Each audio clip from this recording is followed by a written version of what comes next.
That's how the war on truth is being fought and won. It's a bunch of small little bands, subscriber bases, whatever you want to call it, that are just, there is no conglomerate mechanism to talk to us about this. It's done with guys like you and me. Yeah. So, And you've been quite successful at it. Congratulations on the success of the movie. thank you. While you were making the movie, did you find anybody that was particularly helpful in getting you along? Yes. And I don't know what the right order is here, but in my particular case, there were two groups that probably formed my opinions more than any other. And the first one was a group of guys that did the Loose Change movies, Dylan Avery and Corey Rowe. And when they did it, they began that film just a few years after 9/11. We were still very much, the United States was in a place where we wanted vengeance and were getting it, and no one was prepared to hear what these guys had to say. And they really had to face one hell of a lot of scrutiny and a lot of pushback. And they were the first guys that really started to put that information out there, at least for me. There may have been others. They're the first ones that really put a spotlight on it. And the second group was, I suspect, a guy that had picked up from the momentum created by the Loose Change, a series of movies.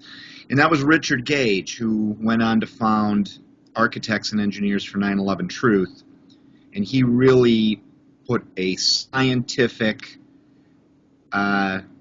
sort of an indisputable story together that, of course, focuses on the demolition of the two Twin Towers. Doesn't go so much into the Pentagon and some other aspects of 9/11. But if you look at his work, it's absolutely undeniable and it's airtight. And it's just a matter of the fact that it's a big concept to get around. But those two and what their subsequent projects did in terms of waking me up personally were probably the most significant.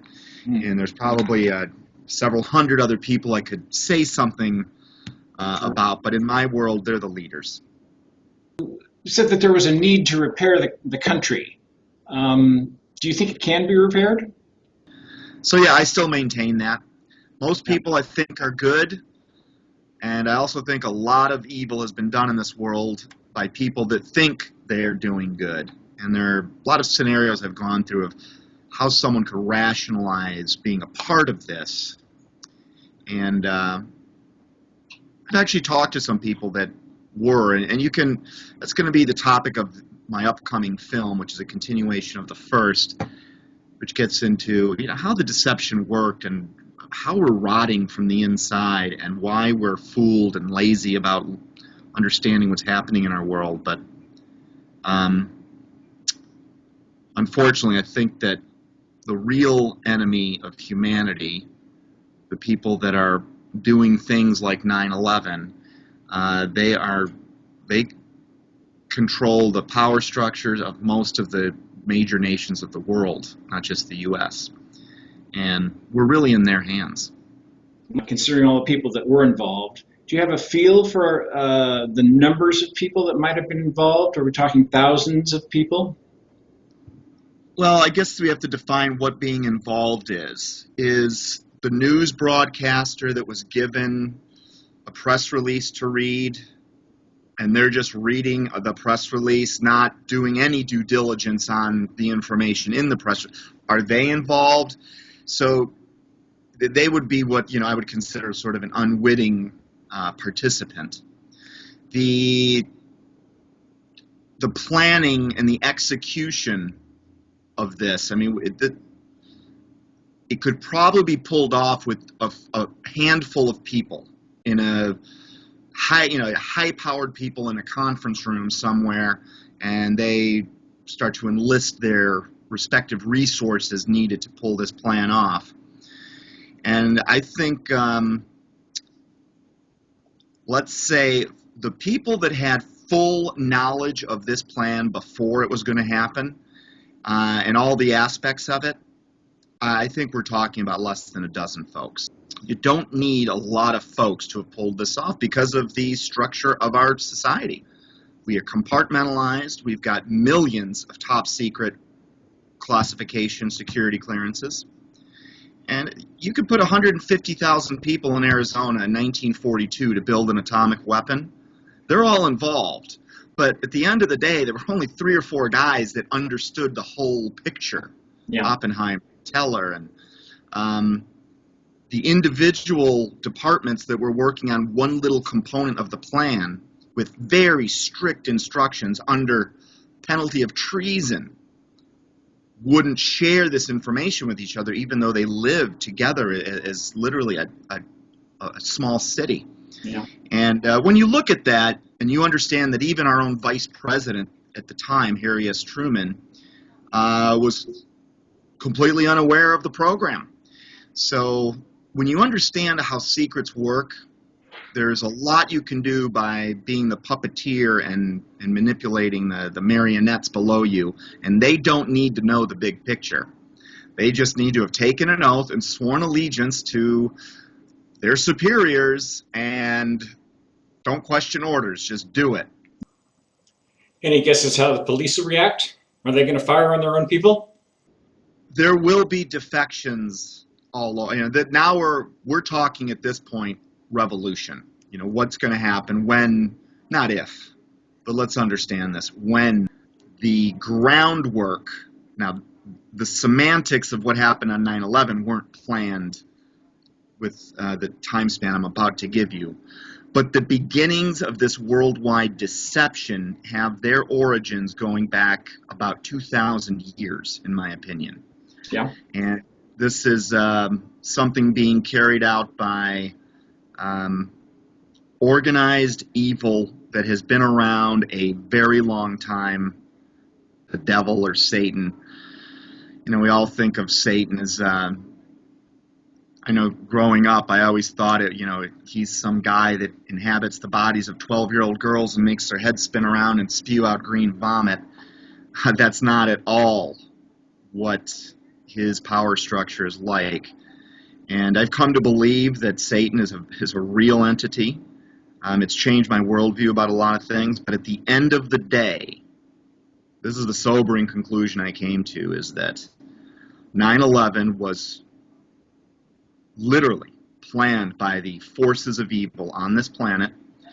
It was allowed to happen by God, and it was carried out by people that essentially are in the fold of evil, whether they realize it or not. And so in that regard, I'm giving you my my out there answer, which is I think the origins of the deception that's going to happen on this planet started 2,000 years ago. Things like the Fed, the Kennedy assassination, all of that could be wrapped up in part of this? This, based on my research, those were all carried out by the exact same organization. Some people call them the Illuminati or the Hidden Hand or the Seeds of Satan. Some people have linked them to the Synagogue of Satan, written about also in the Bible, which may be the descendants of Edom and the Edomites, who are really, they're really Satanists, Luciferians, posing as Jewish Zionists, who I think this part of the deception is we're getting the world to blame the Jews for everything that's going wrong. But I think that's just another layer of the deception, because it is a very tangled and highly complex series of protective layers that keep people from the truth. It's like peeling an onion. So that is where I think these dark forces originate. The 9/11 plan itself, I suspect, had its origins in the 60s, 70s. I think when the World Trade Center was built, it was built with the knowledge that it would be brought down before its natural lifespan was up. And we are dealing with an organization that plans things far in advance, so far in advance, it's hard for humans with a worldview derived from television to comprehend even the possibility of this. And like you know, as you start to open your eyes to the world, there's a natural part of you, I think, that stops watching broadcast and media television because you start to understand the subliminal, that constant gentle pressure, which amounts to a slow, light, yet very effective brainwashing. Yep. The way I've come to look at it is you do your own research, spread it out amongst several people. You will develop a feeling about what's really happening, and then you can go verify whether that is the case or not by corroborating it.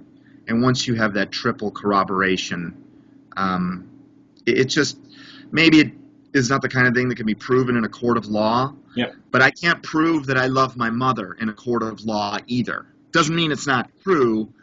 It just means that it's a weak argument to not consider a possibility. So, do you have any feeling? You know about the Georgia Guidestones? You have any feeling for that? Yeah, I think it's one of thousands, maybe even millions of little signs that are put there by the powers that be. I mean, that's an evil monument. Yeah. That monument, inherently written in it, says that 9 out of 10 people need to be killed in order for society to continue on. Now, that certainly is the publicly, it's not a secret anymore. That is the doctrine of the UN, the forces that be, the powers behind our banking systems. And that, again, that's part of the deception that works on the most senior level people in our society, who they themselves are deceived. And but in their mind, they are moving forward with what they're doing based on their belief that this is going to save humanity. No. Because we are running out of natural resources. We cannot support an exponentially growing population. And what supports our way of life? I mean, it's a finite resource. It's oil. Yeah. And when you understand, the thing is, yeah, we have all this oil left, but you need to really understand statistics. And there's a professor out of Colorado or Boulder named Albert Bartlett. You've heard if you take a little lagoon behind your house, and you know that lily pads double in size every day, and you know it takes 30 days for the lagoon to be completely covered. How many days does it take for the lagoon to be half covered with lily pads? A lot of people say 15, but it is 29. So you go back to the 28th day, the lagoon is only a quarter covered with lily pads. You go back one day, or it's only an eighth covered. And I kind of view society as, right now, that lagoon is 1/8 covered with lily pads. And more oil is left than has ever been used. And we rest easy.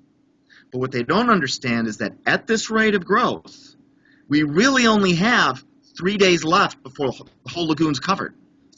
The power of exponential growth is why putting your money in the stock market and forgetting about it, it becomes so powerful over time.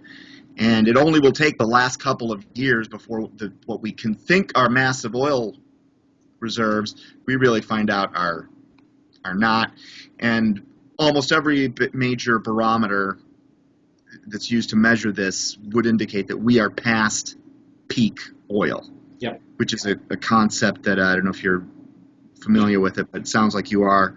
The half-life of oil is over. And when you look at the fact that Saudi Arabia, which has the biggest oil reserves in the world, that country alone is sitting on 25% of the world's oil reserves, but they're not pumping it out of the ground anymore. I mean, they're going way out to sea. These platforms cost 1,000 times more than the platforms on land. Yeah. And a businessman by nature, you don't you don't put those resources into getting something that's readily available right here. Yep.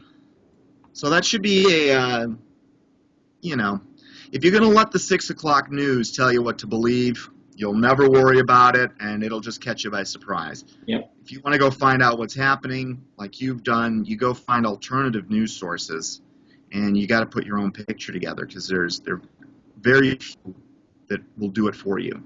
Have you got a strategy for dealing with all this stuff? For me, it shifted from a desire to do something that could ultimately help a nation as a whole, to where I am today, which is, I think my calling is more about trying to help individual people connect the dots to understand that this is the story of the Bible unfolding, and this has implications for your soul and your future eternity. You got to do with this information what you will. It'll come down to a fight at some point? Oh, I think absolutely. The United States is where Nazi Germany was in the early 1930s, mid-30s.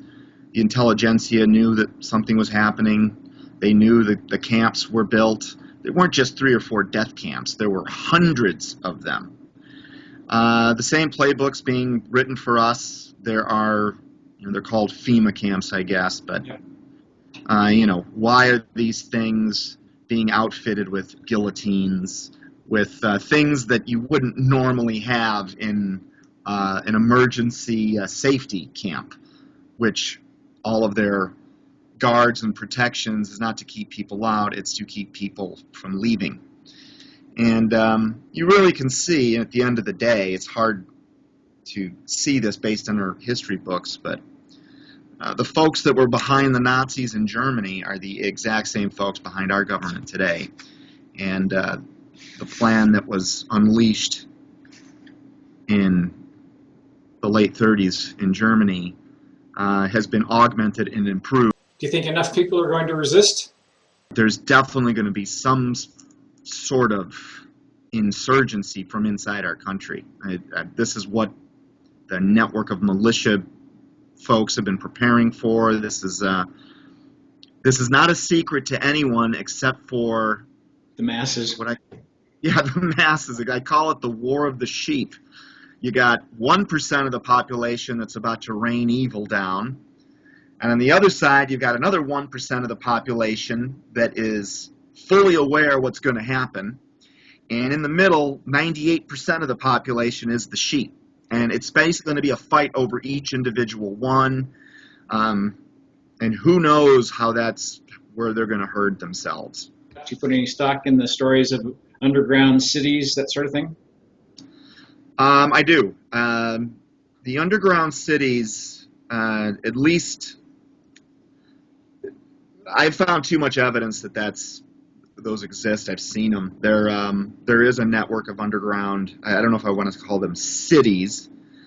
What we've been exposed to might, again, only be scratching the surface of what's really there. Yeah. But I do think whatever is underground is going to be exposed and revealed to everyone soon.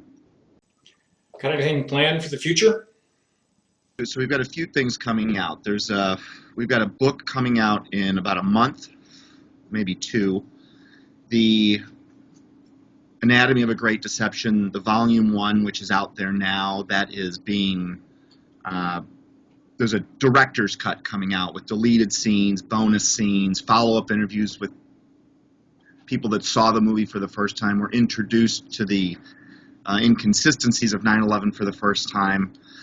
There's going to be a lot of bonus content on there. That's coming out this spring, and I'm going to be doing a few speaking tours and promotion of that. We're entering the film is going to some film festivals, and that's the first film. I'm doing this all in the wrong order. So that's the first film. There's a book coming out in a little over a month, and we've got a 2016 September release date for part 2. I'll keep my eyes open for those events. David, I want to thank you for coming along today and sharing your thoughts with us.